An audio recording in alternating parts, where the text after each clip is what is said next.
Welcome into edition 97 of McCready and Siskey, powered by Rain Total Body Fuel. I'm Neil McCready. That is Tyler Siskey. What it is. How are you? Yeah, this new setup's got me thrown off a little bit. I know you're on it. You got it all figured out. that is not true. But we're here. I feel on time today, like only 5 seconds late. Yesterday we were 20 minutes. This morning it was an hour and a half on a different deal. But I feel like a very bad friend. You know, this is one thing I can't help you with. You know what I mean? Like, yeah, that's true. I'm just here for emotional support. That is true. And sometimes that's hard because you don't want to hear my emotional support because you don't know if I'm being a smart ass or not. That is true. So far, so good. So that is Tyler Siskey, former Alabama personnel director, former Ole Miss recruiting coordinator, former South Alabama wide receivers coach. I'm just Neil McCready. I'm not a former anything. I'm a nobody.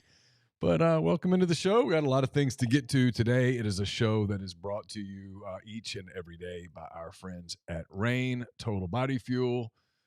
Make sure you check them out in grocery stores, convenience stores, everywhere. 300 milligrams of natural caffeine, BCAAs, electrolytes, zero sugar. It's got what you need to push the limits and achieve your goals. Check them out on Instagram at Rain Body Fuel to learn more.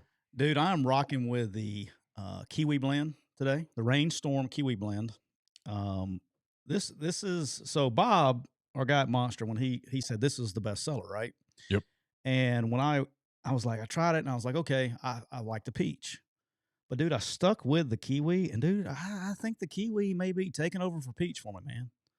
I mean, she's challenging the lead. We got Red Dragon. You know, yep. You know what Thursday is, too. It's the first of this year 2 of Make It Rain Thursday. Right. We'll be bringing in the hard stuff that you have right there. Yep. But Rainstorm is where it's at, man. They'll get your mind right, get your focus. And about 45 minutes in, we'll be canceled. So it's good stuff. It is hot out there today. Oh. So it is unbelievable. It is. I always feel stupid saying this every August because we do this every August. Like, you said it's hot in August? Well, but you're like, why do we do this? Like, it's got to be. I don't know, man. I guess and probably our friends in like Wisconsin or Minnesota every January, they're like, why do we do this? But man, it is. Would you rather it's a scorcher out there today? Would you rather it be like this or be up north where it just snows for months and months at end? You know, I think it's one of those deals where wherever you are, it's the grass is a greener thing. Probably. You probably think, man, I would love some cold weather. I'll never complain about the cold. And the people that are up there would be probably like, I would never complain about heat. And the truth is, you get to a place where it's too cold or it's too hot. There is such a thing, and we're in too hot right now. And I've been up there before when it was, man, this is just too cold. Oh, all right. I will like to start with this. I'm going to take my crack at it because we have some people that are struggling with this concept. I want to explain it to the fans. Oh, okay. I know where you're going. All right. So I got to do this with Home Visit a couple years ago. When you start a new network or new podcast, Apple is the last thing that will get approved from a podcast standpoint. Right. Spotify, SoundCloud, all that stuff that they use goes by really quick. You get accepted like day of, and you're good to go. Apple takes a minute. As soon as Apple does their thing, it will be up on Apple Podcasts just like everything else. Right now, you can find it on Spotify, which I would encourage you if you want to listen to it on podcast form. It's very easy to use, easy to find there. Well, as someone who was once an Apple podcast person, right. Me too. Who switched to Spotify? Yeah. I prefer Spotify. Now, I know there are people out there, and I've explained this to people, and I don't mean this as a criticism. There are people out there that once they just get used to something, that's the way they are. And so we're going to get it on Apple. It's going to be there. It's kind of like my pinto beans, man. You know, I like mayonnaise in my pinto beans. Yeah. And I just can't eat them without my mayonnaise. I just don't want to talk about this right now. I mean, things that piss Neil off for 200, Alex. Yeah, I don't. How much would I have to pay you to eat pinto beans with a scoop full of mayonnaise in them? I mean, a lot. A lot? A lot. Okay. Yeah.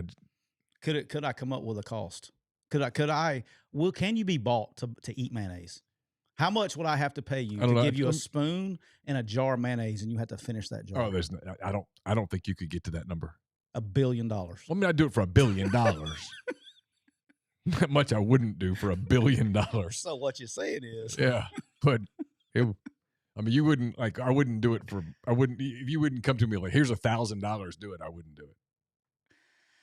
Pitch Law says live stream on Spotify. I had to talk to our good friend Joe Rogan over at Spotify, see if he can get that worked out. I don't even know how that works. I don't know how that works. I know Rogan. I haven't seen it, though. I know Rogan does it. I know that Breaking Points does it.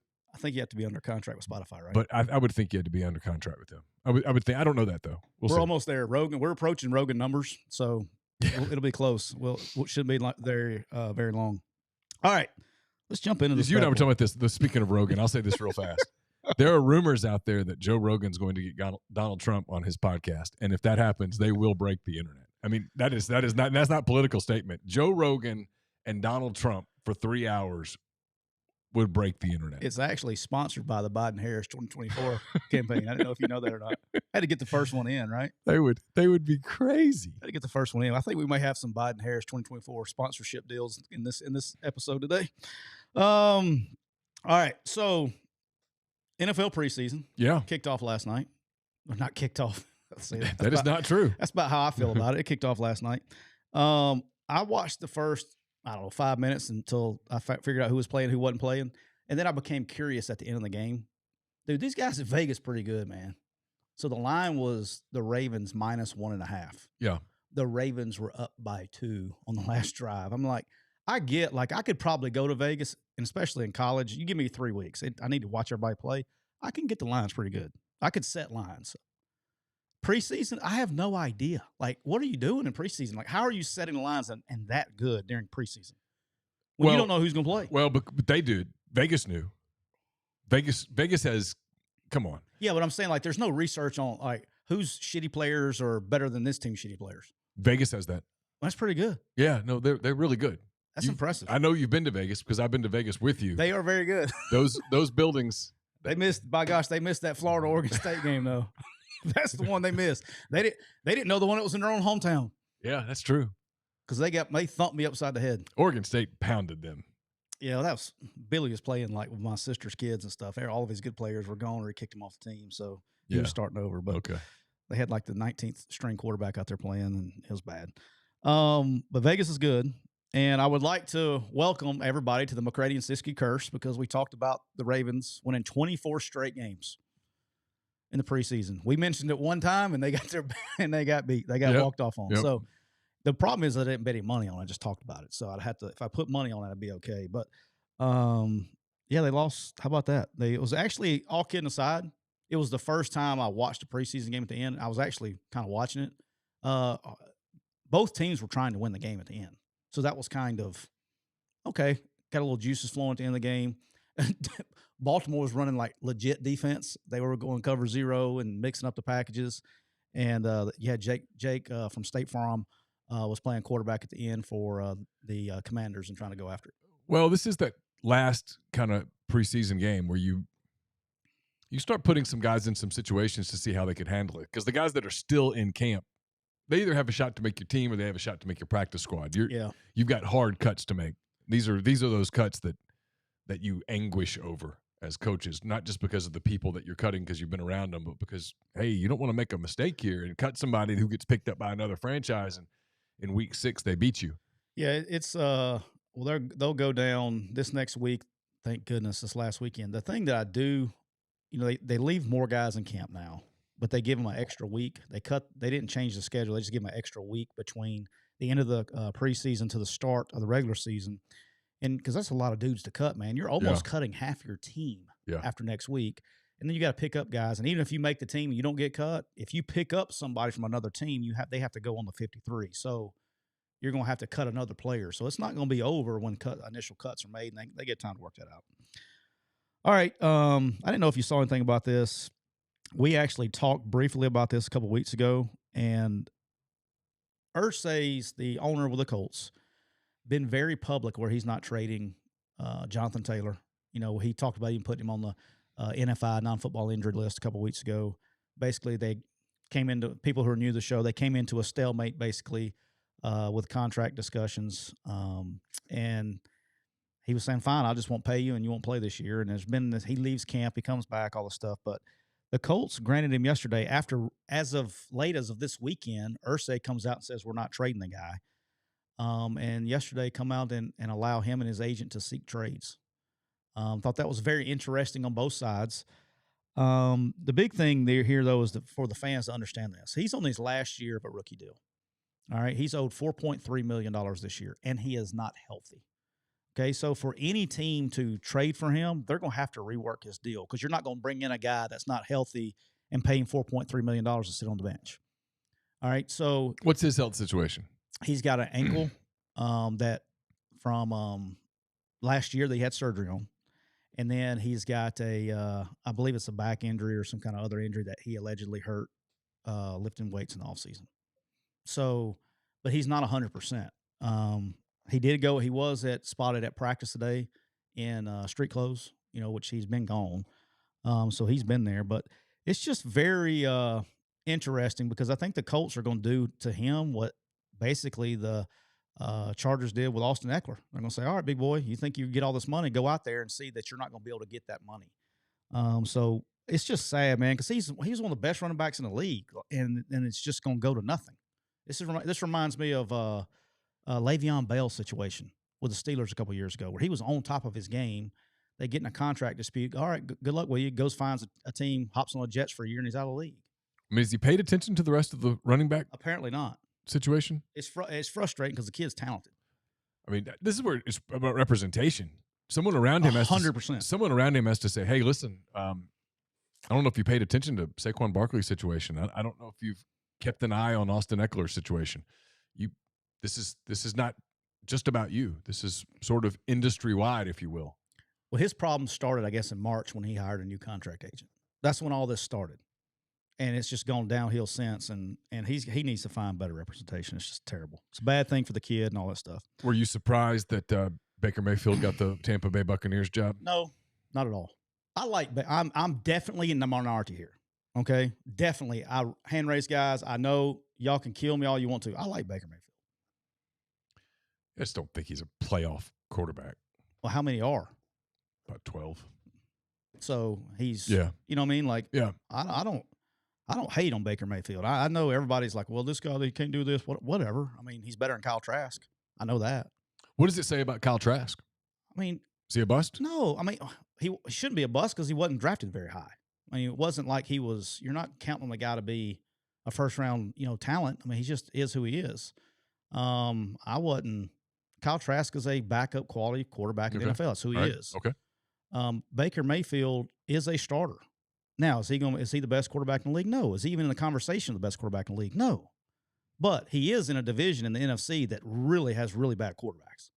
So if you start breaking out AFC, NFC, he's not as terrible as you think. All the good quarterbacks, for the most part, are in the AFC anyway. I always liked this commercial in Cleveland when he was in the stadium. Man. Those are good commercials. People ripped on those commercials. I kind of thought they were good. He is hated on a lot. He gets hated on a lot. I guess I don't know why. I just don't see it. I don't know why people hate on the guy. I like him. I like him as a quarterback. I like his demeanor. I like everything about the guy. Sad thing, did you see that his $12 million lawsuit that he's got going on with his own family? No, I did not see that. So he has invested $12 million into a company run by his family and can't account for the money. Oh. So that happened yesterday. And then he gets named the starting quarterback today. Been a 24 hours for my good friend Baker Mayfield. Russillo does this. It's something I want to do on this show at some point. We'll have to come up with a different name. But Ryan Russillo does on his show Life Advice, which I think is brilliant as an idea, and I love listening to it. It's funny. Don't do business with family. It's tough. Don't do business with family. You think about it, all these NFL guys. There's a lot of business fails. Yeah. Right? And so and business involves money. And if everybody's not open and transparent about everything from the very get-go, if it fails, people are going to get their feelings hurt. Oh, yeah. And I don't know all the details about this and $12 million, but as somebody who started a business, $12 million is a lot of capital to start with. Yeah. So I don't know what kind of business it was, but holy smokes, $12 million. So maybe y'all can help us think of a name for what we could call that. We'd make it a segment on our show. Maybe we'd find a sponsor for it, but something along the lines of Life Advice. McCready and Siskey, 2024 Common Sense Party. Because we're both kind of, you'll get to know us, those that don't know us. We're both pretty common sense guys. There's some stuff happening in the world today that I'm saying, hey, no. I mean, there's stuff that's happening today that's going down that you're like, whoa. Here we go. Hey, here we go. And hey, this time, I'm not going. You never went. I went briefly. No, you didn't. I did at Bullshit. first. At first, in March of 2020, I remember going and getting Campbell, my daughter Campbell. I just graduated from the University of Arkansas. You were just giving her a ride. I drove to Fayetteville. I got her. I remember helping her move out of her dorm in March of 2020. She was devastated, and I was telling her, "Hey, it's just going to be for a few weeks. It's going to be okay. We just got to do this. Hey, this is dangerous. They're all telling us it's dangerous." And so here we are, 3.25 years later, and they're hinting at it. And all I can say is no. And if enough people say no, it won't happen. There's your common sense. No. Just the answer is no. Well, you can't fly unless you wear a mask. Well, then I won't fly. I mean, it's pretty simple. You just say no. And if enough people say no, like you can't come into the store unless you're wearing a mask. Well, look, I'm going to tell you, if hundreds of people walk into the grocery store without a mask, they're not going to do anything. They're just going to throw their hands up and go, okay, whatever. We didn't do that the last time. And hopefully there's not a next time. But, like, there's some school in Atlanta that's already reinstated. This is Atlanta, Georgia, not Atlanta, Minnesota. Atlanta, Georgia. We're going down that road. Listen, you don't start down this road. That's a road that you get up to the top of it, and you're like, hey, here's where this road is. And you go, okay, I need a detour. Hey, you never start down the road. Dwight wants to know, would you wear a mask every day for $1 billion? No. For $1 billion? No, for the yes, you would. No, for the principle of it, I would not. For $1 billion? For the principle of it, I absolutely would not. I'm your friend. No, I would kick your ass if you turned down $1 billion to wear a mask. Every day for the rest of my life? No. $1 billion? No. Absolutely not. Because of what those things signify. Absolutely not. It's easy for me saying it. I pull up on them dump trucks out there with $100 bills in it. You'd be like, where's my mask? No, I'm totally serious when I say this. No. I would. What those things signify now, no, I would not. So there you go. You almost allowed me to finish my whole reign. And I was purposely not trying not to finish it. All right. Baker Mayfield, you see what you started today? This is Baker Mayfield's fault. Just I'm giving him some advice. And while we're giving advice, I'm just going ahead and getting way out in front. All right. Wanted to talk about this yesterday, and we didn't get to it. We had some technical issues yesterday. Yes. We got behind a little bit. And I'll be damned. And it would have been great time, and we'll talk about it today. I can vouch for you that you were planning to talk about it. Yeah, it was on the list. Yeah, it was on the list. All right. Missouri, state law and NIL, they are at a massive, massive recruiting advantage with in-state kids. The reason we're bringing this up is there are other states that are trying with their state government to get that law passed. And here's basically what it is when you're in Missouri and you're a high school kid, if you sign, they call it commit, but they say the word commit, and that's what the NCAA uses. But what they're talking about is basically if you sign a grant and aid agreement with a university while you're still in high school, which you can do, that allows you to receive NIL money from the collective or wherever, right? Yeah, starting like August the 28th or September 1st. It's very, very soon. Yeah. So, and these dates are getting pushed back, right? So it's going to be sooner and sooner, right? Or later than later. So what happens is a kid can commit, sign the grant and aid agreement. I think it's August 1st now. But I'll have to go back and look. They change the freaking date every 5 minutes. But as soon as they sign that grant and aid agreement, they can start receiving money. Now, let me explain what a grant aid agreement is, because people are going to be like, what's the difference? Okay, when a player signs with a university for a scholarship, he signs two documents. Okay, he signs a national letter of intent, or NLI, and then he signs a grant and aid agreement. Okay, the grant and aid agreement binds the school to the kid. Right. All right. Right. The NLI binds the kid to the school. So essentially, when you sign that grant and aid agreement, you can do it in advance. When you do that, all that's saying is that school, if I decide to go there, they're putting me on scholarship. Right. All right. Now, this has been around for a while. Okay. I've been involved with a couple of kids that you used to remember how I'm pretty good at the gray area stuff? Yeah. If I thought it gave us a recruiting advantage, you could get a kid to sign a grant and aid agreement with your school. And what that did, it lifted a bunch of these recruiting restrictions. Once you sign a grant and aid agreement, then you could do things. You could go do home visits that were out of season. You could text and phone calls and all the things that the communication rules where other schools couldn't. Right. All right. I remember one in particular was maybe one of the last ones I did was with offensive lineman we signed at Alabama named Matt Womack. That's from North Mississippi. Okay. All right. Well, he signed one with LSU as well. Oh, I remember that. And he signed, and the NCAA, they came out and said, whoa. Now, look, y'all can sign them. Y'all had a kid at Ole Miss that signed one with like 5 or 6 schools, right? No, I know who you're talking about. I was at Alabama when that was the safety. From Meridian. Yeah, he signed a bunch of schools.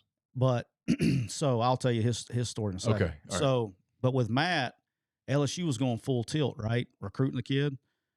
And, I remember they had a head coach go visit and things like that. Well, if he doesn't come to your school, you are now punished for those actions that you did. Those become violations. Those becomes violations. Yeah. And they did. And they got, it can't go out so many days or whatever. They got some secondary violations or whatever. So it's going to kill me. The kid ended up coming to Ole Miss. It was a safety from Meridian. It's killing me. Hampton. Yeah, Maurice Hampton. Not Maurice. CJ Hampton. Maurice Hampton's MUS. All right, CJ Hampton. So CJ was signing a bunch of grant and aid agreements around. And so we signed him because we were still recruiting him. We signed him to one, but we never did anything that would constitute going to be a violation. We more did it to say, yes, we're still interested, but we didn't do anything. And I think that's what the other schools did too. Yeah, because he signed one with like Mississippi State or Auburn or Alabama. I can't remember which. Arkansas, I think. There were 2 or 3 others that he signed with. Because this was before the early signing day.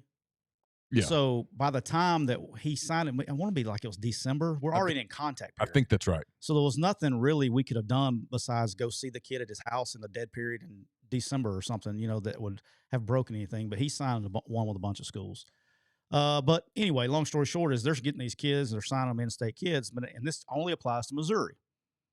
Okay? I bring this up because I had it down yesterday.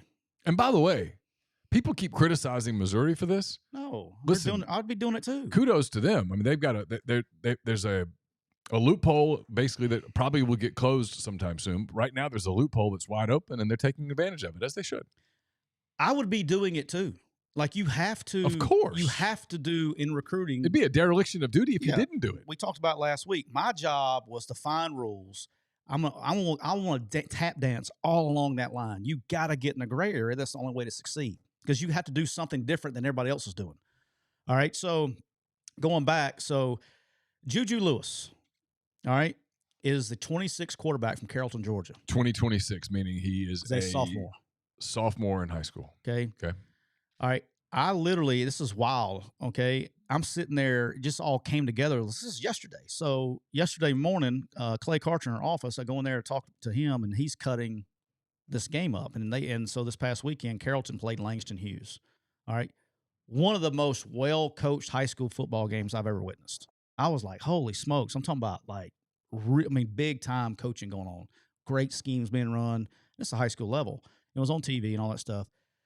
I walked by, and I was like, oh, this is the kid. He's got a bunch of offers. I really had not – he's a freshman last year. I really hadn't studied him. I said, oh, this is the kid everybody's talking about.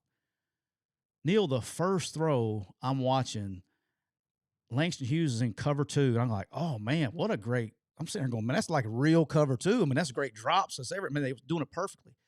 This kid stands in the pocket and throws the most beautiful hole throw I've ever seen a high school kid ever do. Like, that's hard for college guys to do. He made it look just stupid easy. And I started watching this kid. I'm like, holy shit. I'm like, this guy could play like right now. Like, it's scary. Well, then the conversation comes up, and they said, that's why I wanted to talk about it yesterday. It goes, that's why Georgia's trying to get the rule passed.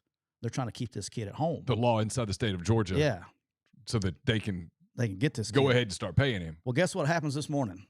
My man commits to USC this morning. After we wrote that. That'll be the end of his recruiting. Everybody will back off now. Nobody's going to recruit him anymore. It's over. He's never going anywhere. But, This kid's the real deal, man. I was like, look, with quarterbacks, I can't because I've had good ones to compare them to at that age. Like, they either got it or they don't. This kid's got it. I mean, I was like, wow. Like, give me a comp. I can't.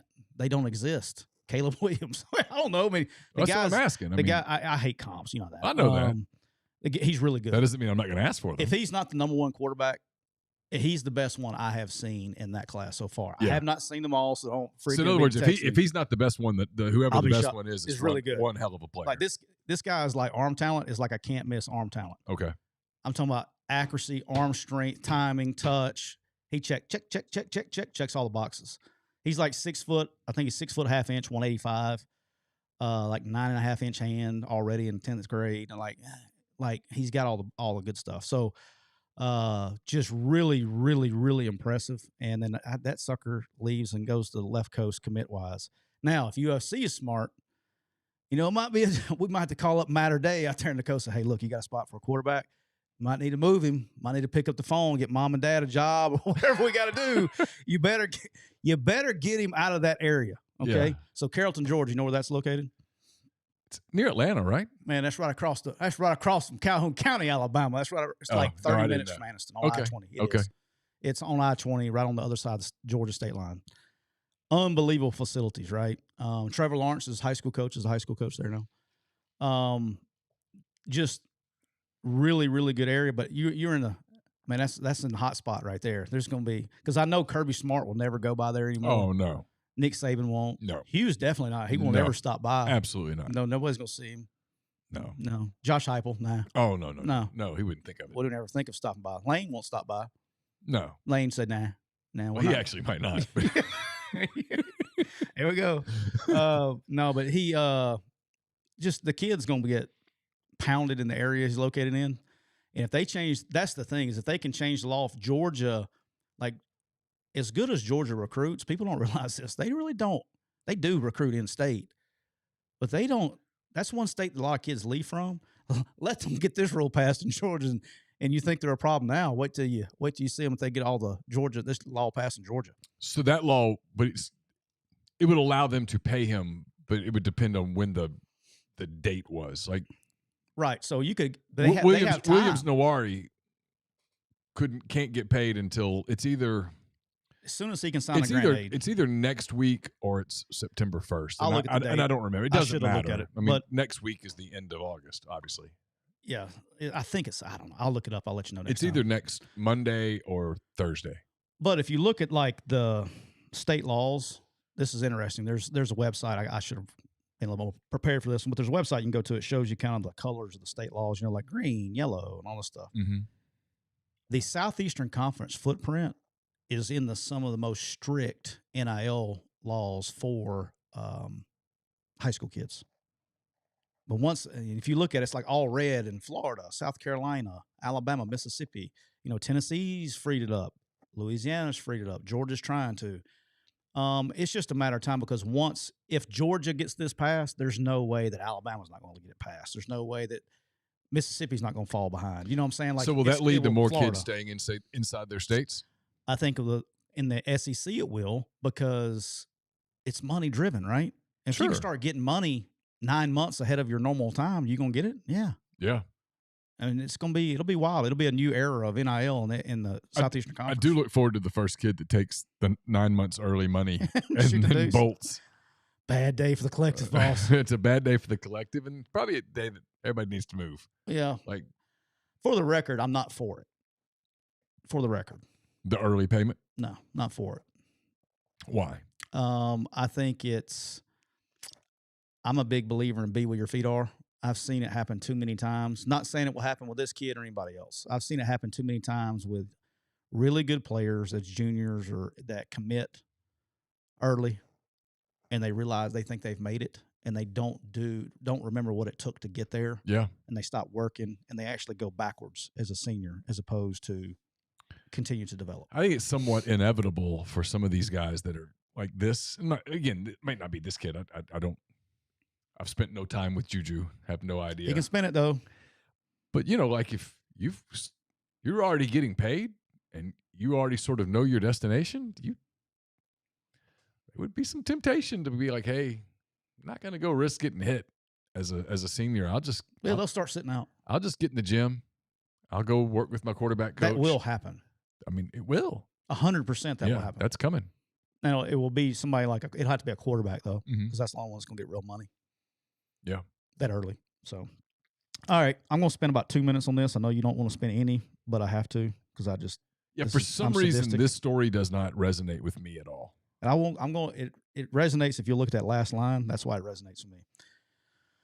All right. So, unless you've been under a rock, we talked about it a little bit last week. Harbaugh at Michigan, they had recruiting issues, and with COVID, they went to the Committee of Infraction. They kind of both agreed on a 4-game suspension. The Committee of Infractions from the NCAA says, no, we're not accepting your 4-game suspension. And so we left last week. We talked about this last week thinking, oh, he's just going to go into the 24 and let her ride. Well, he comes out yesterday and says, we're going to self-impose a 3-game suspension. And you can take that however you want to do it. So they're going to self-impose, even though the Committee of Infractions did not accept their 4-game suspension, they're not going to accept this. They're not going to accept it. He's just going to self-impose himself with a 3-game suspension. And you can take this a myriad of different ways. I kind of took this as when the Committee of Infractions did not take his 4-game suspension, they're viewing this as level 1 violations, and I had this weird feeling that they're going to try to hammer him in the offseason. Meaning like show causes and stuff? Okay. Because they're deeming them level 1 violations, not necessarily what he did, but that he was misleading to the NCAA or lied to the NCAA. And the primary thing that he did, correct me if I'm wrong, is allegedly brought recruits to Ann Arbor during the COVID pandemic stuff. Yeah, allegedly. Allegedly. Okay. All right. So I'm Team Harbaugh here. I am too. It really. I mean, I really don't care if they brought 300 kids into the building and had ice cream parties. I mean, the kids were fine. It was stupid. It was stupid. We should have covered this a minute ago. It was just stupid. Why we can't go back and go, you know what? Retroactively, it was really stupid. Forget it.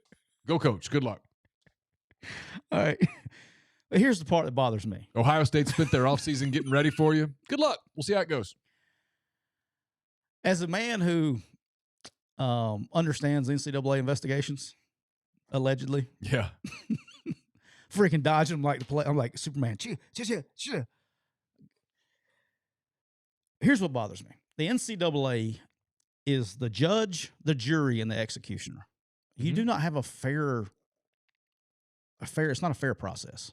Of course not. But don't you think they've been rendered toothless? To some extent, but no, I don't think with the coach, man, what we're talking about, like with transfers, recruiting and stuff. But yeah, they're hammering with show causes right now, right? And I just think it'd be a travesty. Okay, here's basically what they're saying: you didn't snitch on yourself, so here's your show cause. Like that's what they're going to do. And it's just they're the judge, the jury, and the executioner, and that's bullshit. There's no other climate. I mean, this is America. Sure. This is not. I mean, this is supposed to be. You know, everybody is innocent until proven guilty. What country are we living in, Neil? You don't want old man yelling at cloud. You don't want me to get started on that question. Golly, it's like you don't want that. No, it's the whole thing's silly. Yeah, it's just silly. It frustrates me that this will not go away, right? And in my opinion, which will buy you a cup of coffee the next time you drive through Anniston, Alabama, just ask for the Siskey special. In my opinion, this stuff like this, you're going to take a guy like Harbaugh and you're going to try to make an example out of him. Well, Michigan, hey, if I was the NCAA, I'm just going to be your friend here because I like. There's some guys up there I really like. I think Charlie Baker, the new guy's trying to do things right. It's the people who are not there anymore that I almost said it, screwed this up for everybody. All right, but here's the problem. When you go and try to make an example out of Harbaugh, look, you better be NCAA. Better play nice with the Big Ten and the SEC. Better play nice. Yeah, absolutely. Better play nice. Because they hold all the cards. Yeah. Don't go pissing off the Big Ten and the SEC because you will not have an organization. Well, they ought to just accept Harbaugh's 3-game suspension and say, okay, that'll do it. Serve your 3 games, and we're going to call it a day. Yeah. That would be the solution. He's going to miss 3 non-conference games. It's fine. There's got to be somebody that slept on a couch somewhere that they can go get. You know what I mean? Yeah, there's got to be something. Got to be somebody. All right. Check out lanceslock.com. Baseball's in the home stretch. Preseason has started. College football is almost here. If you need help handicapping games, lanceslock.com is the best value, has consistently won for 9 straight documented years. Right now is the best price of the year. It's lanceslock.com. All right. I had to bring this up. I thought this was very interesting.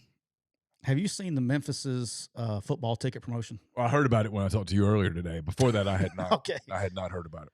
So Memphis is offering $60 tickets for their first game. It's a unique package that they're offering. $60 for the ticket to the Bethune-Cookman game. Okay. But here's the trick. They're gambling. If Memphis wins, that means their next home game, which is against Navy, I think 2 weeks later. Okay. Completely free. You do not have to pay for a ticket. And Okay. if they win that game, you get in the next one. Okay. Which is against Boise. And if you win that one, the next one's at home, I think, against Tulane. Okay. So I looked at this a couple different ways. So you kind of, I mean, if you want to get paid, there's two things. If you want to build fan support, which is probably priority one, it's a gimmick. And if you keep winning, as your team wins, you get more people into the stadium. They play in the Liberty Bowl. It's cavernous. They're never going to sell it out. The only times they ever sell it out is against SEC teams. That's it. If Tennessee comes to town, they fill it up. If Didn't they used to play Kentucky? No, that was Ole Miss played there some. Mississippi State's played there some.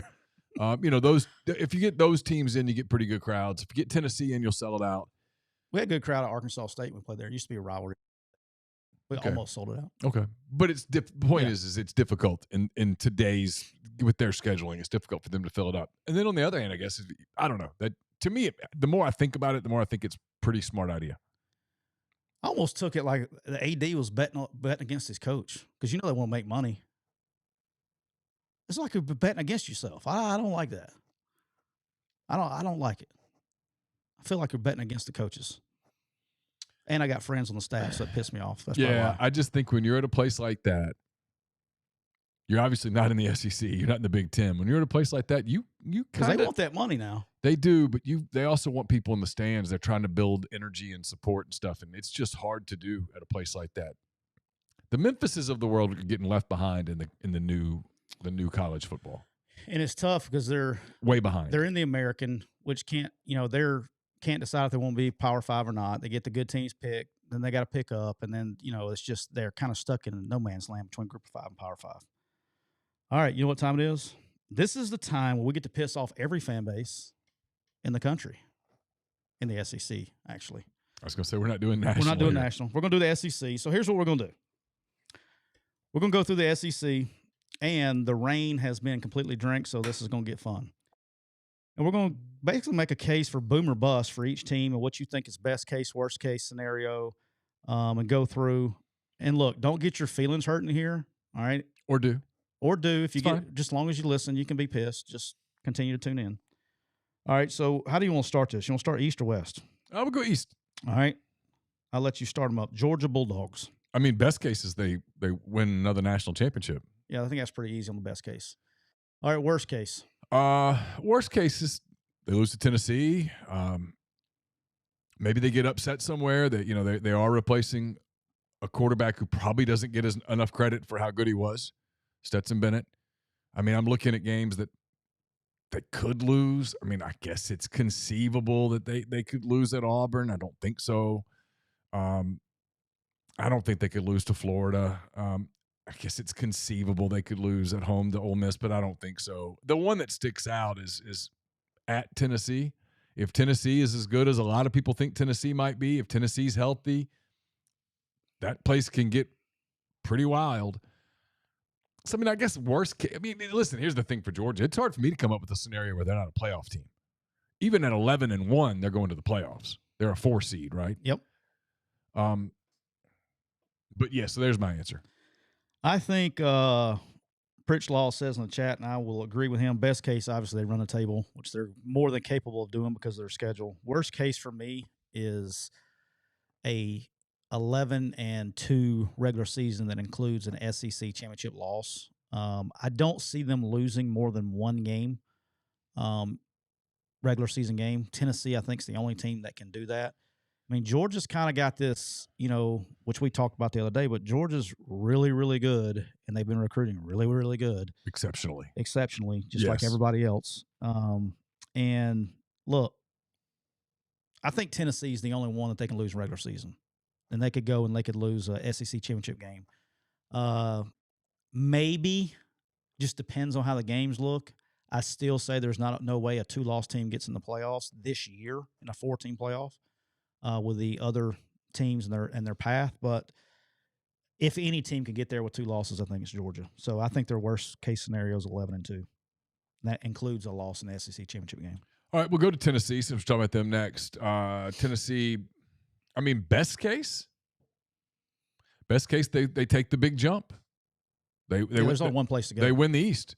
I mean, that's the best case. That's the jump they go to. Now their schedule is difficult. They have to go to Florida. You're higher on them than I am. We'll talk about that in a minute. They get Texas A&M at home. They've got to go to Tuscaloosa a year after finally beating Alabama in Knoxville. They've got to go to Lexington. You're going to laugh at me when I say this, but they got to go to Mizzou. And late in the season, who knows? I mean, Missouri's kind of one of those weird teams that could have some momentum. I'm not laughing. They've got Georgia. So, I mean, worst case for them is 3 or 4 losses. I don't think that's completely out of the realm of possibility either. All right, where I'm at with Tennessee is I think best case scenario with you, they make the jump. That would require Milton to be phenomenal. I think, I do not think they're as good at the around this year as they were around Hooker last year. Well, I can tell you, talking to people around that program last year, they said, hey, they were excited where they were, but they knew that optically, they kind of felt like optically this season could end up looking like a step back, right? Even when it wasn't. And they're super excited about 2024. Yeah. I think they've been recruiting great. I think, like I said, best case, I think they run a table. They get a chance to go play for it all. I think worst case, and I looked at this today, worst case for me is 9-3. Oh. That's worst case. That's Alabama. That's losing to Georgia, Alabama, and probably Texas A&M. Yeah, see, I think they could lose one more. Yeah, I just don't. I mean, maybe they lose a different game. Yeah. I just don't see them losing 4 games. Okay. I don't know why. I mean, I don't think they do either. But if we're doing worst case, in a worst case realistic scenario, they could go 8-4. Yeah, it is what it is. All right, we'll talk about Kentucky. Kentucky starts with Ball State, Eastern Kentucky, and Akron. So they're going to get 3 off the bat. Then they go to Vanderbilt. Should be 4. They get Florida at home. I think that's 5. I think they're 5-0 when they go to Athens. Then they got to play. They play Georgia. They play Missouri at home, Tennessee at home, at Mississippi State. They do have Alabama on their schedule this year in Lexington. They go to South Carolina and then finish at Louisville. The problem for them is their schedule's really backloaded. Like you can make some hay early and feel good about yourself, and maybe you create some momentum, but a lot of times that ends up tricking you a little bit, and you start thinking, hey, we're better than you think you're better than you actually are, and then the L's come. And that middle of the season for them, that streak of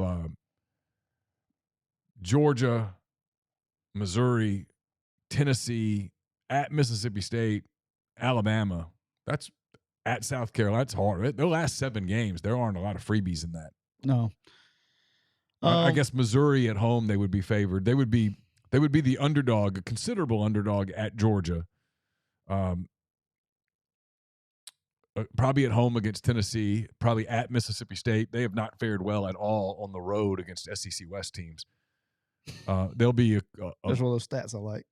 They'll be a home dog to Bama, a considerable home dog to Alabama, and then there'll be a dog on the road at South Carolina and probably at Louisville as well. All right. Let's start with best case. I'm a really big believer in Kentucky. I think they're going to be good. I like Liam Cohen. I think people keep looking at last year and go, oh, well, you had Will Levis and you didn't do all this and all that. Well, Liam Cohen, that was the year he was gone. He's back, the offensive coordinator. And you got Leary back from NC State. Leary was a dude now. I mean, the guy was undefeated at NC State before he transferred. I'm a believer in Liam Cohen. I think they go best case scenario, I'd say 9-3. Okay. worst case, you put around the 6-6 mark. I think that's where, when we say worst, you're going to get in a situation, especially in the West, which we'll get to, where you're going to have a really good team. It's inevitable. That somebody's got to lose. Yeah, someone's got to finish last. Like, teams are not indicative of their record this year, in my opinion. I agree. And so, worst, they end up down to the bottom around 6-6. I think they would finish ahead of Vanderbilt, regardless in the worst case. All right, so South Carolina opens in Charlotte next Saturday against North Carolina. Then they get Furman. They have to go to Georgia. Mississippi State's at home, at Tennessee, Florida at home, at Missouri, at Texas A&M. You get your guy Rich Rod on November the 4th. Loss. Then they get Vanderbilt at home, Kentucky at home, Clemson at home. See, every time I think to myself, I'm kind of high on South Carolina because I like the way they finished. They finished with so much. They finished like the fury last year. They were fun to watch. They were one of the most fun teams to watch at the end of the season. But that doesn't necessarily carry over. And then you get North Carolina right out of the bat. If you don't win that game, you got Georgia in 2 weeks. Then you got a Mississippi State team that's coming in that's big, physical, difficult matchup. Then you got to go to Tennessee. And then their worst case, in my mind, is kind of off the rails a little bit. And I think Beamer's got a lot of momentum with their program, and they've got a lot of talent. And I thought Rattler played really well in the second half of the season. And they've done a really good job with their collective and recruiting in the portal and also high school guys. They're a talented team. But someone's got to lose some of these games. I feel like Larry Joe kind of hits it again in the chat. I feel like with half of these teams, the worst is 6-6. The best, they can go 9-3. And I really feel that. But I think the ceiling here is 9-3. Shoot. He'd take that right now. Oh, yeah. But then again, just like Kentucky, you're looking, 6-6. But I think they're going – I said this a couple of weeks ago when we were talking about them, 3-4 weeks ago it was. South Carolina, I truly feel, regardless of what their record is going in the right direction. Agreed. I think they are going to be a better football team this year than they were last year, even if the record doesn't indicate that because of their schedule. They beat Clemson finally last year. That's been a big weight off their shoulders. Beat Tennessee. Well, Clemson's going to be better too, right? They beat Tennessee at home. Like, they won a couple of games last year that you gave them. Like, no one gave them a chance but the people inside their locker rooms. They're diehard fans. Like, oh, go, playing Tennessee at home this week, and not only they beat them, they beat their ass. Yeah. You know what I mean? Like, no, so they finished. Even their bowl game, they lost to Notre Dame, but it was incredibly well played. I'm going to change it up here a little bit. I think South Carolina at worst finishes 7-5 because Beamer's got a little bit of the freeze magic in him, right? He beats people that he's not supposed to beat. I think he finds a way to 7-5 when I honestly feel they are a 9-3-ish team and they continue to improve. I like South Carolina. All right, speaking of teams that are looking to improve, Vanderbilt starts up on Saturday against Hawaii. Then they get Alabama A&M. They go to Wake, which is a key game for them. Key. Got to win it, boss. To UNLV. Then they get Kentucky at home, Missouri at home. They go to Florida. They get Georgia at home. They go to Ole Miss. They get Auburn at home. And they go to South Carolina and Tennessee to finish it out. Best case in my mind is 6-6. That's best case. That's safe. Worst case is another 3-9, 0-8 SEC slate where you just don't win a game and it's just impossible to get it going, and you're playing in a 28,000 seat stadium this year and people start going, nah, it's just not possible, and all of that stuff. I love Clark Lee, by the way. I mean all the jokes about how we look alike, but I'm a big fan of what he's trying to do. I just think it's strapping young man, Clark Lee. He's a handsome guy, but it is wow, what a good-looking guy. This episode brought to you by the Biden administration 2024. But it's just a hard job. It's a brutal job. You're trying to find wins on that schedule. Even if they get the first 4, right? Let's say they get Hawaii, Alabama A&M, Wake, and UNLV. You're 4-0, and who's next? Then it's Kentucky at home, and you go, okay, well, to get to 6, you have to win that one. There will literally be tens of people in those stands. And then there's Missouri at home. So for them, frankly, the path to 6-0 is path to 6-6 is probably 6-0. Let me ask you a crazy question. Because after that, at Florida, Georgia at home, at Ole Miss, Auburn, South Carolina, Tennessee. Come on. Let me ask you a crazy question. All right. if Vandy turned into like an SEC power. Yeah. In this crazy world, will they ever get the support and people in the stands?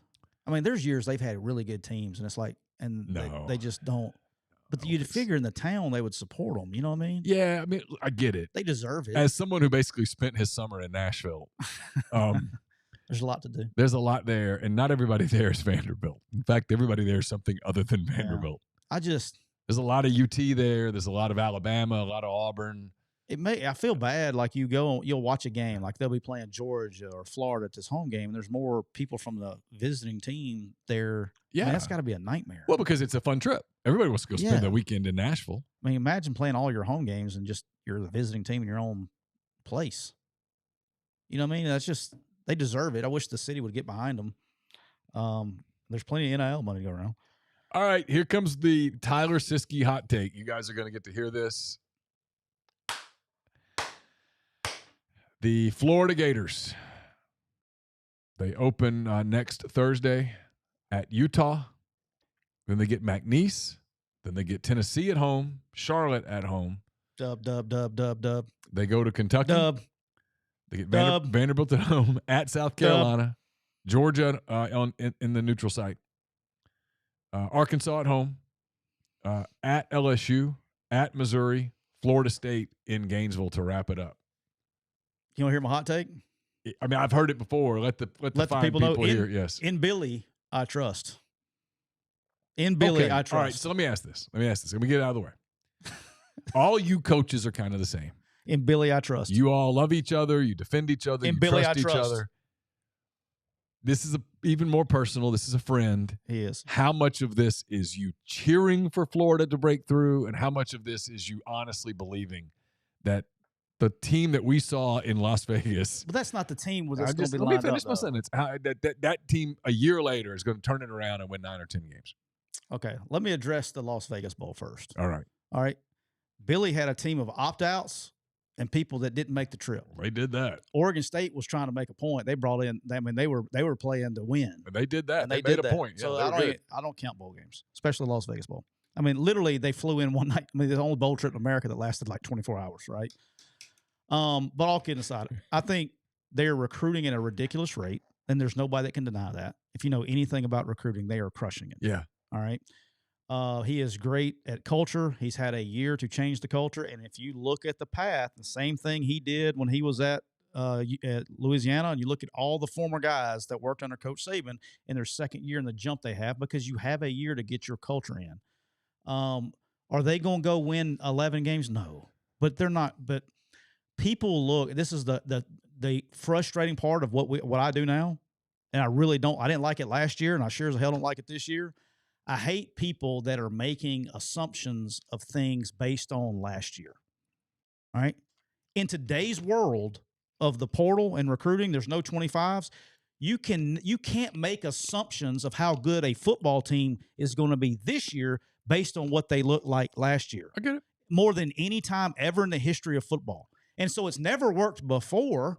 Why would it be the case now? Because we're excited about football, and it's late August, and they don't play the games yet. Until they play the games, this is what we base it on. So this is what we've done since the beginning of time. So everybody has their whack ass opinions. I can have my whack ass. George Washington wrote about this. I mean, this has been going on forever. Did he chop down the cherry tree based on what the seeds did from the year before? I mean, he picked Delaware to beat William and Mary based on what had happened the season earlier. It's just what happens. This is what happens. Yeah. All kidding aside, look, I am one of the only people outside of the football facility in Gainesville, Florida, that likes Graham Mertz. I like Graham Mertz. Have liked him since he was a freshman. I didn't like what they did schematically to him, but I think he's an arm-talented guy. I think they will be better. And I'll go ahead and tell you, you can ride with me or you can't. But next Thursday night, I cannot wait. I will have the rain flowing on Thursday. The Florida Gators will go to Utah and put the smack down on the Utah Utes. All right. On national TV, 7 p.m. ESPN. Well, they beat them last year. It's not exactly the hottest take in the world. No. Everybody, it is because, hey, but look, people are starting to buy it because 2 weeks ago you could have got Florida at 8.5. This morning she's down to 4.5. So the money is coming on the Gators. Everybody's like, Florida sucks. Florida sucks. But when they go write that check, they put it on the Florida line. Yeah, I'm telling you, Florida is going to get after Utah's ass next week. All right. There's my Florida Gators. It was good. Is what I anticipated it would be. All right, one more SEC school, one more SEC team to go through, and that is our buddies at Missouri.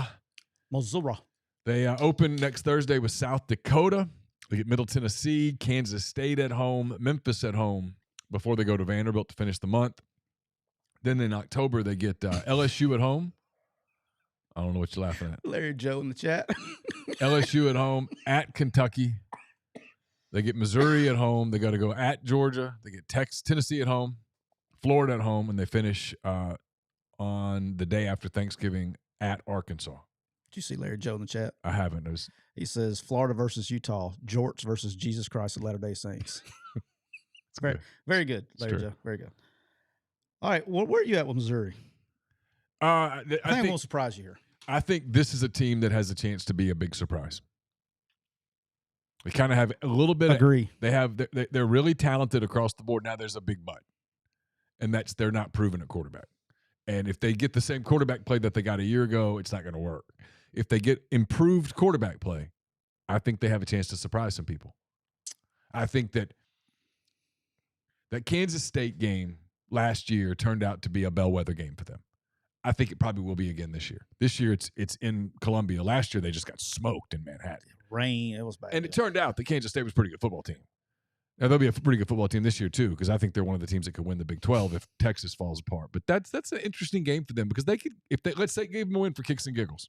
Okay, doing best case, that puts them at 1, 2, 3, 4, 4-0 going to Vanderbilt. That's a win. That puts them at 5-0 with LSU coming to town. Now they're going to be prohibitive underdogs against LSU, but it's a hard place to play, man. Hard place to play, and they would have a lot of momentum. And they'd get interesting at that point. People would be paying attention to that game on October the 7th if it's LSU and Missouri in Columbia, and Missouri's undefeated with the win over Kansas State. Contrary to popular belief in this league, the two hardest places to play in this league are Missouri and Arkansas as an opponent. Okay. I'll take your word for it. This trip is just – yeah, it's the trip. You know what I mean? It's just it's tough. But I mean, after that, I mean, you know, if the rest of their schedule, it has some moments in it. They go to Kentucky. I think they could beat Kentucky. They get South Carolina at home. I think they could beat them. They're not going to beat Georgia. They're not going to beat Tennessee. But I think they could beat Florida at home, and I think they could win at Fayetteville. Yeah, that's typically a pretty close game. Look, I'm in agreement with you. Is anybody else hating on your Missouri hot take? You got any feedback? Any haters? No, I mean, people just don't like Drinkwitz because they think he's kind of a nerd. That's kind of the thing about him. And that's all well and good. I'm not sure that's going to end up impacting them. This is probably terrible pod. It's a big year for him. It's terrible pod, but I pretty much agree with exactly what you said. I think it's depending on their quarterback play. I think that they can make some noise, and if they don't get good quarterback play, he could get ugly. Well, it's like with everybody. Okay, so speaking of quarterback play, we talked about it yesterday. We won't dive into it too much here, but it's the question mark that everyone's talking about with Alabama as we transition to the West. I mean, man, everybody's watching this game on September the 9th against Texas in Tuscaloosa. That's the game everybody's got circled. Then after that, it's at South Florida, Ole Miss at home, at Mississippi State, at Texas A&M, Arkansas at home, Tennessee at home, LSU at home, at Kentucky, Chattanooga at home, and then they finish up with the Iron Bowl at Auburn this year. I don't do this very often. I'm doing it. Okay. Because, here's the one thing where I'm different. If I'm wrong on something, you know what? I'll come back and say, well, hey, if Florida goes freaking 3-9, I'll be, hey, guys, y'all got me. I'll admit it. Nobody else is going to admit that. Well, it's just football. It's not like you said, hey, there's a deadly virus that. You're on fire today. Yeah. That was good. I'm changing my damn prediction. Okay. I'm changing it. I got so much heat yesterday on social media with me going off on all these haters. Mm-hmm. Screw all y'all. Alabama's going undefeated. Oh. Screw them all. All right, y'all want to play? Y'all want to be real? Because, hey, Georgia, they're so stacked. They got this and that. But, hey, they're going to win the national championship because they're having quarterback problems, right? So today I got pissed off on social media because some of the people that like to chirp on social media, that's why I don't check the stuff very much. So I went back and looked. every player that's on the team at Alabama this year, every one of them, were either a part of a number 1 or a number 2 recruiting class. Oh, no question. Okay, no question. They got players, lots of them, and we're like, oh, but they lost Bryce Young and they lost Will Anderson. Dude, he's been doing this for 15 years. Players have left the place. All right, good players. I don't know if you knew that or not. A couple first-round quarterbacks have left before. They seem to have a presence. They seem in the to NFL. be okay the next year. It's amazing how that works. Okay? Yeah. Amazing.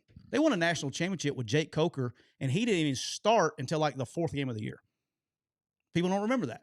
He actually came in when Ole Miss beat Alabama in Tuscaloosa. He did not start that game. And what game was that? Week 3? It was early, because it was hot. God, week it was 3-ish. Okay, didn't start till the next week. I mean, like Jalen Hurts didn't start there. You follow what I'm saying? Like, sure, Tua didn't start. You know, there are things that they're okay, but they've been a part of a number 1, number 2 recruiting class. Every player on the team. Oh, and by the way, they have the greatest coach that's ever put the whistle on around his neck. No question. Alabama, undefeated. Y'all can kiss my ass. That's what I'm changing my prediction. So you got Alabama winning the whole thing, or are we talking regular season? We're going to the playoffs. And then we'll see what happens in the playoffs. Okay. I want to see. I think it's going to be Alabama, Georgia. I'm changing. I'll kick somebody out of the playoffs. I'm going Alabama, Georgia make the playoffs. Well, that'll be a new thing. Yeah, well, Alabama, Georgia. I'm tired of like they're going to lose 5 games because they played a couple close games last year, and Bryce Young's, he's not there anymore. But yeah, there's 85 other dudes that are really good there. So screw them all. Well, again, like I said, it's if you're wrong, I'm wrong. It's college football. It's college football. It'll be okay. I mean, no one holds anything against Anthony Fauci, and God knows he was wrong. I mean, so what? If you miss on Florida, okay, be all right. Maybe I should wear a mask every day of the team I'm wrong on. Well, that would be funny as hell. Get a logo mask. I would be amused. Okay, I'll do that. All if right. I'm wrong, every team that I'm wrong on, I will wear a mask of their mask on the show for you. Okay, so here's the team that I'm really interested in. I want to get your thoughts. All right. Hugh Freeze, year 1 at Auburn. Yep. I covered Hugh Freeze year 1 at Ole Miss in 2012. It's, to this date, one of the best coaching jobs I've ever witnessed. Best one I've ever been part of. It was brilliant. That team had no business winning 7 games. They won 6 regular season. They beat Pittsburgh in the whatever they call the Birmingham Bowl back then. The Birmingham Bowl. Well, back then it was the Compass. It was the BBVA Compass Bowl. That's correct. To this day, my kid's favorite bowl game we've ever gone to. Okay. All right. So he did a great job. Guys that had been on the team the year before Auburn was bad last year. It was nothing like 2011 Ole Miss bad. But they'll listen to him in year 1. The message will be fresh in year 1. He's very good at motivating. He's very good at team building, program building. I'm curious to see. He's better at team building than he is program building from what I've seen, because I've seen him build programs that fell off. I want to see what he does at Auburn, but he's very good with team building. They open with UMass at home, at Cal, Samford at home. Then it gets real. I mean, it gets real. At Texas A&M, Georgia at home, at LSU, Ole Miss at home, Mississippi State at home. I mean, that is a stretch of 5 games there's not a freebie in that group. Then they go to Vanderbilt, which by that point could be a little squirrely if it hasn't gone well. They go to Arkansas. Then they finish at home against New Mexico State and Alabama. Here's the thing that's interesting is nobody talks about this. Worst case for them, and someone in the West has to lose these games. Worst case for them is that they're that team. Best case for them is that they win some of those games, get some momentum, and he pulls off one of those upsets that he's kind of known for. Yeah, I said this. I'm going to stick with it. I think they will probably end up deciding the West because they're going to beat somebody they're not supposed to beat. That's just what he does. Year 1, they'll play hard. They'll be competitive in every single game. What's their record? I don't know, dude. I mean, I could see best case 8-4-ish maybe, and that's probably winning a game or 2 that they're not supposed to. He has done a great job flipping the roster with the portal and all that stuff. I've seen it.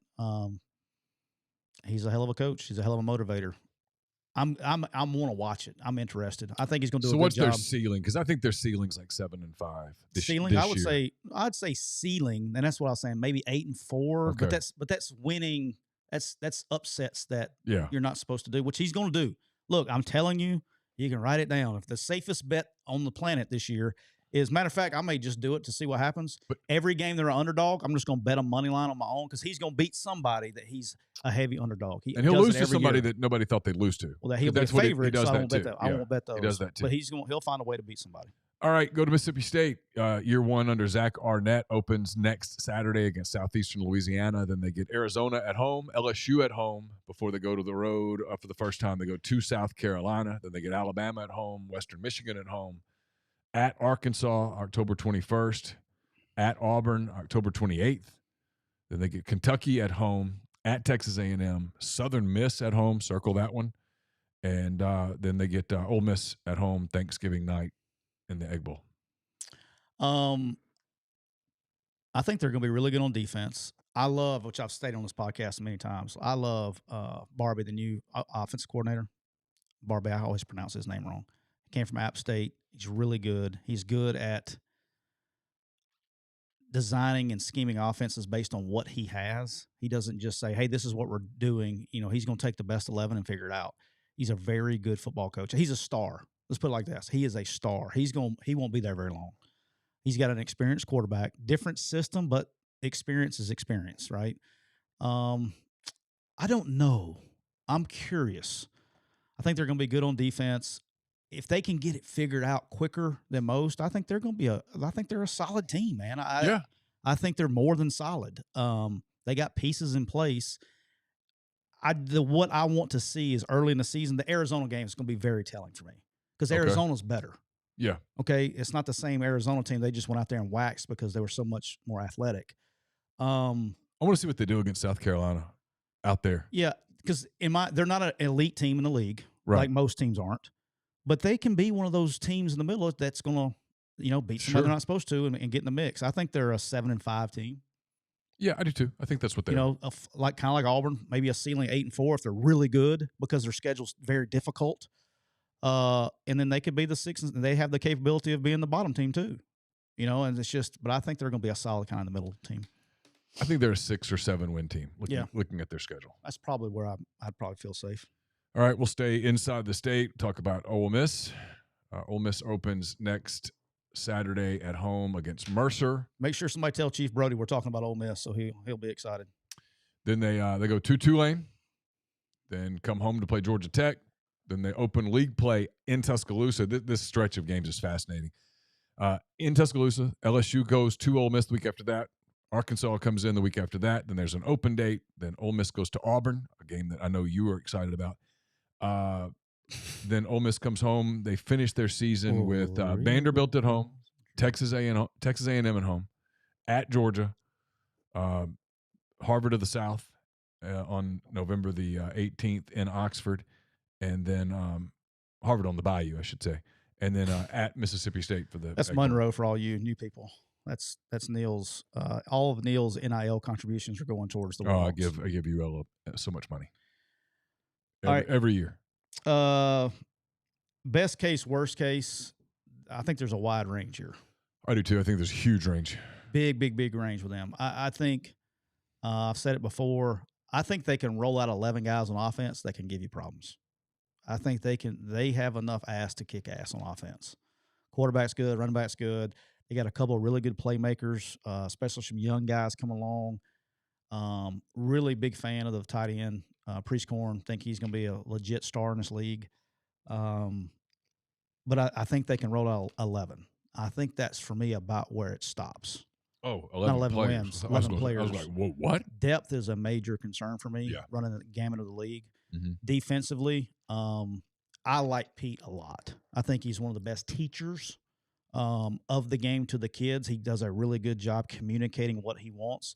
When you're switching systems, the one thing you have to look for, especially early in the season, is kids not fitting the run correctly, a busted coverage here and there, and things like that. I'm not a massive fan of their depth on defense. I think they got some players in spots. I think they're going to have a tough time stopping the run with size. Guys going right downhill at them. Could be wrong, but that's what I think. The telling sign to me is, and the biggest thing, without scheme and players and all that stuff, for me, what's going to determine their season is how they deal with adversity. I don't think they're winning in Tuscaloosa. I don't think they're beating LSU. They have to rebound and be ready to play Arkansas, because if they're not ready, when Arkansas comes in here, Rocket Sanders is going to have a repeat performance from last year. and then you're going to go into a bye week with a loss. You don't want to do that. Like, more I think about it, that Arkansas game. It's huge.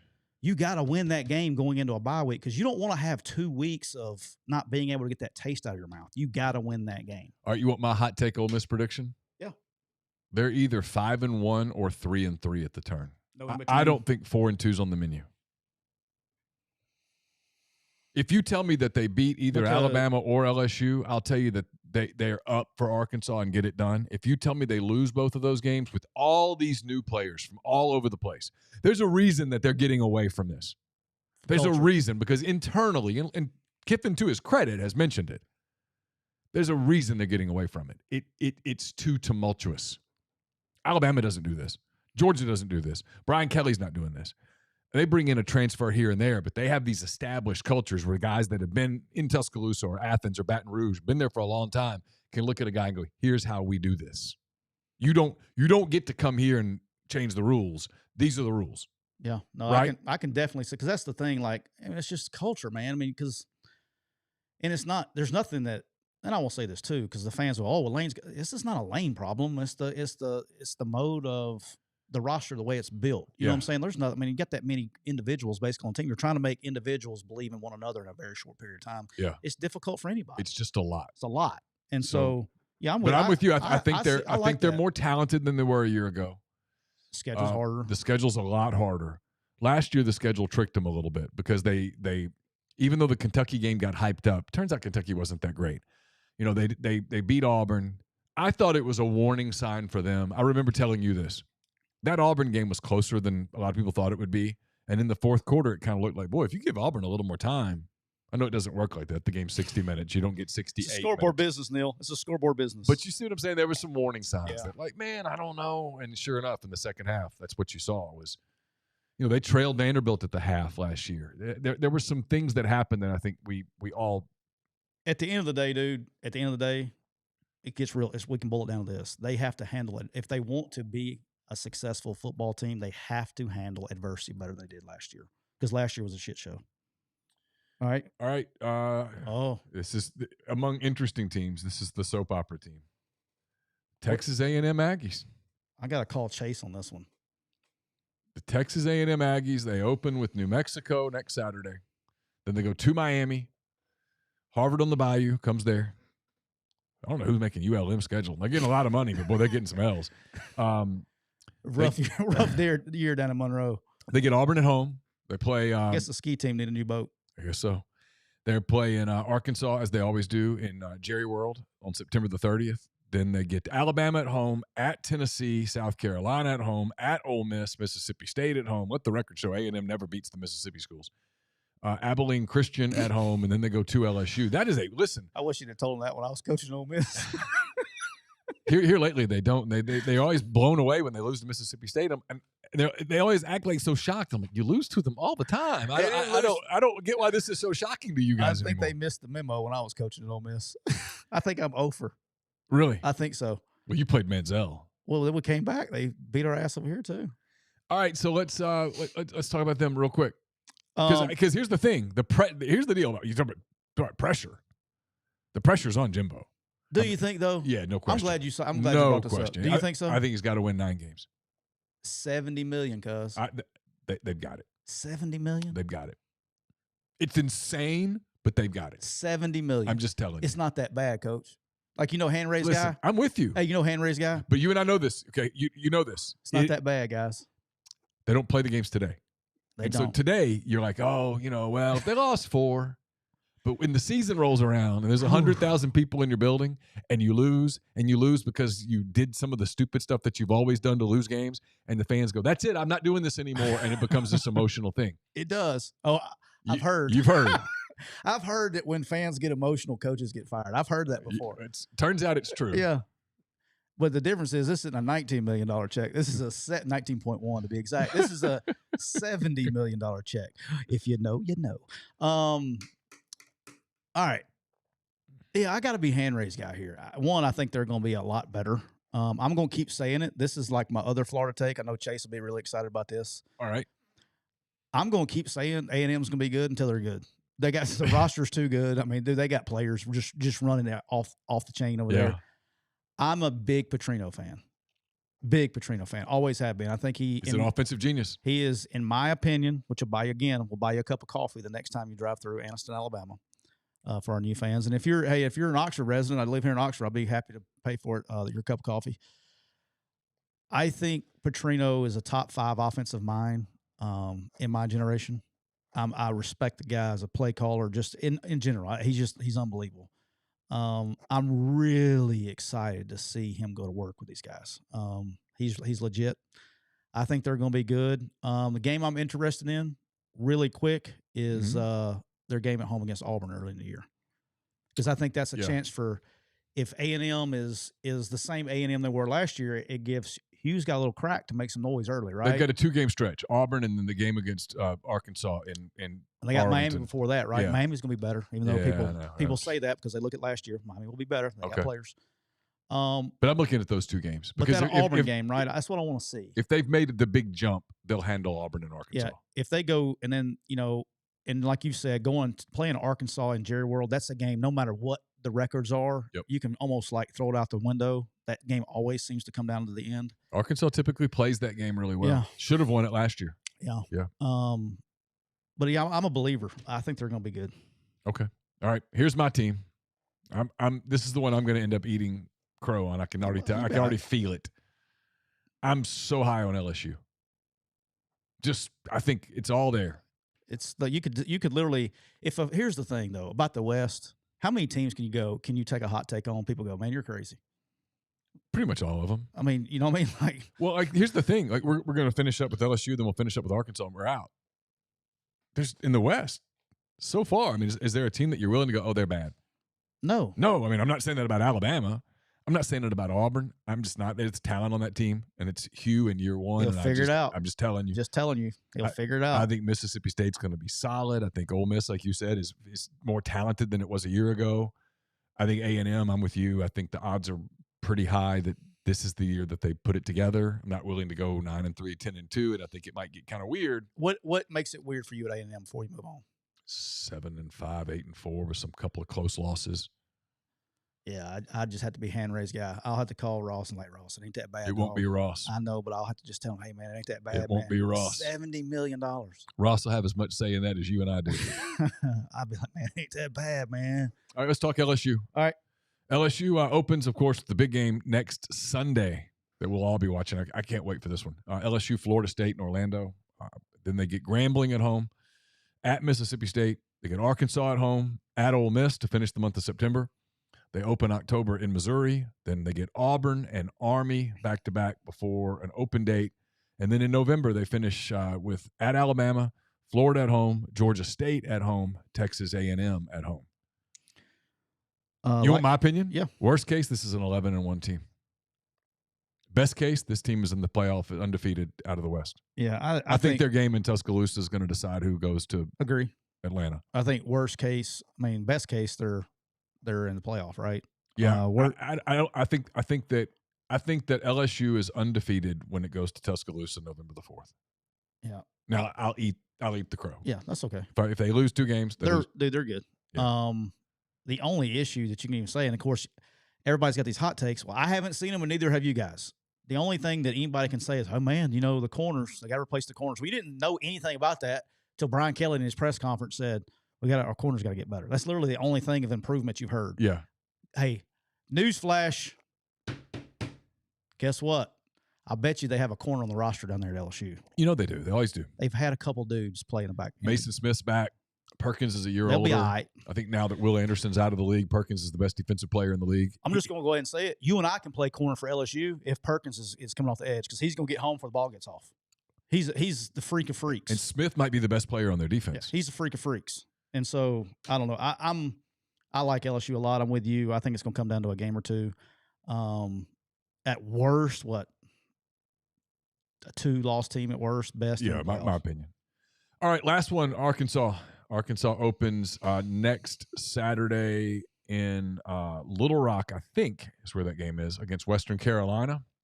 Then they go home to Fayetteville. They get Kent State, BYU back-to-back before they hit a stretch of games. Whew. Listen to this stretch. I don't want to. So they'll start off 3-0. Then they go to LSU, They get the A&M game we talked about in Arlington to finish the month of September. Yeah, neutral site. At Ole Miss, at Alabama, Mississippi State at home, weekend off. Then in the month of November, at Florida, home against Auburn, FIU at home, Missouri at home. The key for them, they kind of have a little interesting sandwich, right? Because the beginning of their schedule, those 3 games, I think they start 3-0. They beat BYU and Provo. They'll probably beat them in Fayetteville. And they finish, I think they'll be favored against Auburn at home. I think they beat FIU at home. And they'll be favored against Missouri at home. It's what you do in the middle. Can you do anything at all in the middle against those teams? I feel good about their offense. Defensively, I know they've made improvements. I just want to see them. But they, on paper, if you just look at it, from a fan's perspective, you're like, okay, if you can get through the first half, man, you got a chance to get some things going. Look, I love Sam Pittman as a coach. He may be my favorite person to watch be interviewed or anything like that. He's the guy, like you said, now I know the other guys too, but he's the guy I don't have a personal relationship with that I would like to go drink a beer with. Like, he seems fun. Like, I know people. You should call him. He probably would do it. Yeah. Great. I mean, I love the way he coaches, and I like their team. Big KJ Jefferson fan. Like him as a kid. He's not a kid anymore. I guess he's a grown-ass man, but liked him a lot, what kind of person he is. I'm pulling for him. I think Sanders doesn't get some of the pub because of Judkins in the league, and Judkins is a terrific player at Ole Miss. But they're 1-2. Look, Sanders is a beast. Yeah, they're 1-2 for sure. I'd say ceiling for them is probably a ceiling 9-3. Is that fair? Yeah, well, I think Pittman would take that right now if you offered it. But that's ceiling. That's saying they run that back half. And I think floor for them is 5-7. Yeah, they could be the bottom dweller too if things don't go right. Injuries go wrong. Rocket and KJ are out, you're in trouble. The interesting, and you say that about anybody. Yeah. The interesting game for them, as it kind of always is that game against A&M in Arlington. Mm-hmm.